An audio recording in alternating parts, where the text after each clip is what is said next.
the woman would herself be tied up when her time came. Nay, some of them enforce the observance of the rule on the father as well as the mother of the unborn child. Among the Sea Dyaks neither of the parents may bind up anything with string or make anything fast during the wife's pregnancy. In the Toumbuluh tribe of North Celebes a ceremony is performed in the fourth or fifth month of a woman's pregnancy, and after it her husband is forbidden, among many other things, to tie any fast knots and to sit with his legs crossed over each other. In all these cases the idea seems to be that the tying of a knot would, as they say in the East Indies, tie up the woman, in other words, impede and perhaps prevent her delivery, or delay her convalescence after the birth. On the principles of homoeopathic or imitative magic, the physical obstacle or impediment of a knot on a cord would create a corresponding obstacle or impediment in the body of the woman. That this is really the explanation of the rule appears from a custom observed by the Hos of West Africa at a difficult birth. When a woman is in hard labour and cannot bring forth, they call in a magician to her aid. He looks at her and says, "The child is bound in the womb, that is why she cannot be delivered." On the entreaties of her female relations he then promises to loose the bond so that she may bring forth. For that purpose he orders them to fetch a tough creeper from the forest, and with it he binds the hands and feet of the sufferer on her back. Then he takes a knife and calls out the woman's name, and when she answers he cuts through the creeper with a knife, saying, "I cut through today thy bonds and thy child's bonds." After that he chops up the creeper small, puts the bits in a vessel of water, and bathes the woman with the water. Here the cutting of the creeper with which the woman's hands and feet are bound is a simple piece of homoeopathic or imitative magic. By releasing her limbs from their bonds the magician imagines that he simultaneously releases the child in her womb from the trammels which impede its birth. The same train of thought underlies a practice observed by some peoples of opening all locks, doors, and so on while a birth is taking place in the house. We have seen that at such a time the Germans of Transylvania open all the locks, and the same thing is done in Voigtland and Mecklenburg. In north western Argyllshire superstitious people used to open every lock in the house at childbirth. In the island of Salsette, near Bombay, when a woman is in hard labour, all locks or doors or drawers are opened with a key to facilitate her delivery. Among the Mandelings of Sumatra the lids of all chests, boxes, pans, and so forth are opened, and if this does not produce the desired effect, the anxious husband has to strike the projecting ends of some of the house beams in order to loosen them, for they think that "everything must be open and loose to facilitate the delivery." In Chittagong, when a woman cannot bring her child to the birth, the midwife gives orders to throw all doors and windows wide open, to uncork all bottles, to remove the bungs from all casks, to unloose the cows in the stall, the horses in the stable, the watch dog in his kennel, to set free sheep, fowls, duck, and so forth.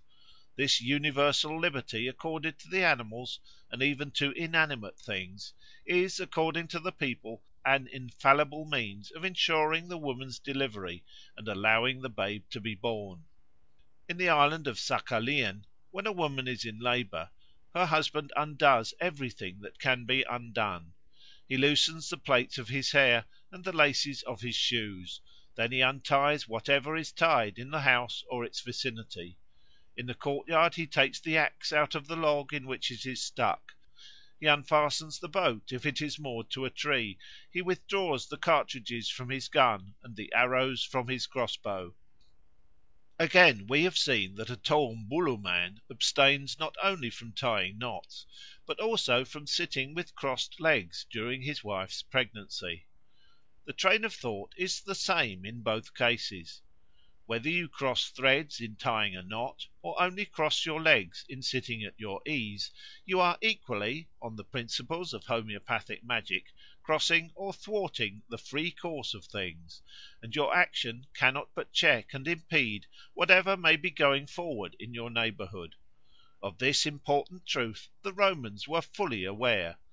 To sit beside a pregnant woman or a patient under medical treatment with clasped hands, says the grave Pliny, is to cast a malignant spell over the person, and it is worse still if you nurse your leg or legs with your clasped hands, or lay one leg over the other. Such postures were regarded by the old Romans as a let and hindrance to business of every sort, and at a council of war or a meeting of magistrates, at prayers and sacrifices, no man was suffered to cross his legs or clasp his hands. The stock instance of the dreadful consequences that might flow from doing one or the other was that of Alcmena, who travailed with Hercules for 7 days and 7 nights, because the goddess Lucina sat in front of the house with clasped hands and crossed legs, and the child could not be born until the goddess had been beguiled into changing her attitude. It is a Bulgarian superstition that if a pregnant woman is in the habit of sitting with crossed legs, she will suffer much in childbed. In some parts of Bavaria, when conversation comes to a standstill and silence ensues, they say, "Surely somebody has crossed his legs." The magical effect of knots in trammelling and obstructing human activity was believed to be manifested at marriage not less than at birth. During the Middle Ages and down to the 18th century it seems to have been commonly held in Europe that the consummation of marriage could be prevented by any one who, while the wedding ceremony was taking place, either locked a lock or tied a knot in a cord, and then threw the lock or the cord away. The lock or the knotted cord had to be flung into water, and until it had been found and unlocked or untied, no real union of the married pair was possible.